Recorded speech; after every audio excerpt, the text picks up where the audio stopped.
ঝাড়গ্রামের একাধিক নদীর জল বিপদসীমার কাছাকাছি বইছে ডুলুং কংসাবতী সুবর্ণরেখা জল বেড়েছে, যোগাযোগ ব্যাহত।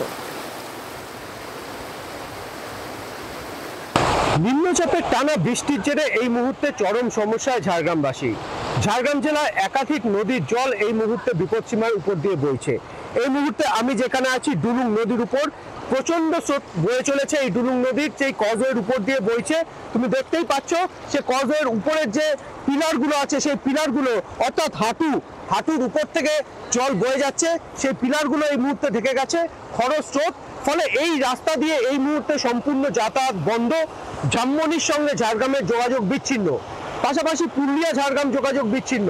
কংসাবতী, সুবর্ণরেখা, ডুলুং, ভৈরববাকি এই সমস্ত নদীর এই বাড়তি জলের জন্য চরম সমস্যায় পড়েছেন সাধারণ মানুষজন। ত্রাণ পরিষেবা স্বাভাবিক রেখেছে জেলা প্রশাসন। ঝাড়গ্রাম থেকে সৌরভ চৌধুরী, জি24 ঘন্টা। বাংলার আওয়াজ, বাঙালির আবেগ, জি24 ঘন্টা।